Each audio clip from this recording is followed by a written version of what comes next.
This is Geekazine's special coverage of Ford, Forward with Ford, Futuring and Trend Conference in Dearborn, Michigan. Geekazine is a proud member of the Tech Podcast Network over at techpodcast.com. If it's tech, then it's here.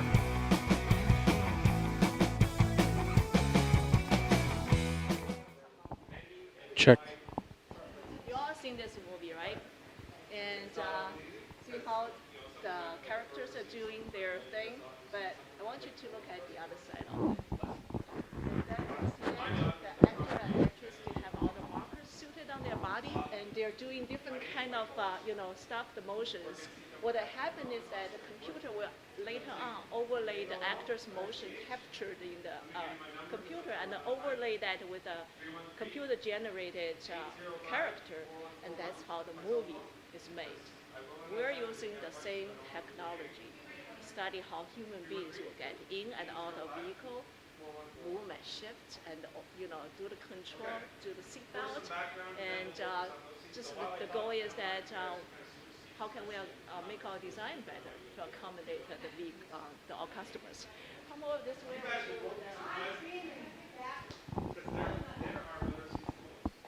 One thing you noticed over there in the movie set, it's wide open. They have cameras all around there.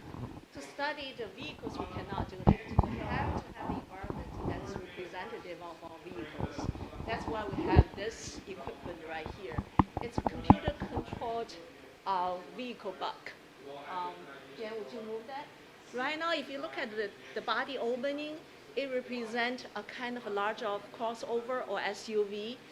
And with a click right there, this machine will kind of morph into a smaller vehicle. And it will allow us to change it quickly from very small to very large, because we do lots of different kind of vehicles, and it gives us a platform to do different studies quick on. And then if you look at the cameras surrounding here, we have 14 infrared cameras.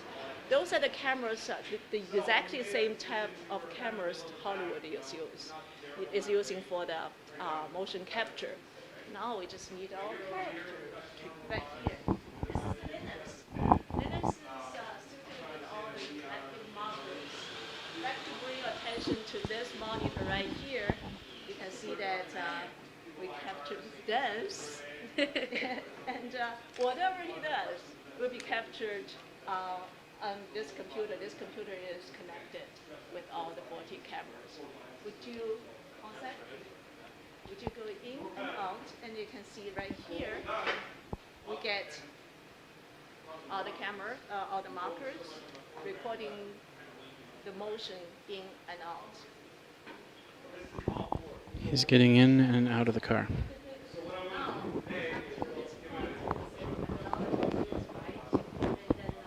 How do we use the data? It's different. And after we have this data, we do some computing, and this data is sent to our design environment. That's our CAD system. We have a digital human model. We use that scaled to the size of the subject we tested.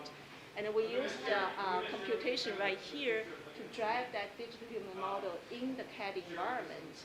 And that's the data we send to our engineers and designers. And they will be able to know how this subject moved in and out of the vehicle, where they position their head, their feet, and even their butt. Because everybody goes in and out of vehicles differently. Some people would go in butt first, some people would go in head first. And their positions of the head going underneath of the door opening is completely different. And we need to know the range of it, and that's why we recruit very small female subjects to very big male subjects, and we balance them out. I can help you out with that. We need you. Too bad it's really hard to find a small subject. And then we generate a database. We give those designs to the designers. If you look at that chocolate cover, brown cover, color, the sweat, we call it sweat volume. That's how our foot with the shoe going in and it's in and out of this vehicle. And just imagine that we have 10 subjects, or maybe even 100 subjects. This volume will be this big. And then our engineer would know how to position those components government did that. And if some of the vehicle design cut into it, then they will know what percentage of the population we are not be able to, accommodate. So this is the technology we're using today. And before we had this technology, what we do is that we build a real vehicle-like bug. And then we send them to California, New York, and then we bring people in and then ask them to give us feedback. It's expensive, takes time, and also that by the time we got the results, our design is already moved on, and it's really hard for us to change the design in the later stage. So this will enable us really to do the evaluation early on and do it better. That's really cool. What about how people adjusted the seat? Like I would move my seat up closer. Is that in these tests also? For the first row, yes. The driver, we allow the subjects to adjust their seat to their comfortable seated passenger driving position, and that's recorded. All the motion is respected to the seat adjustment.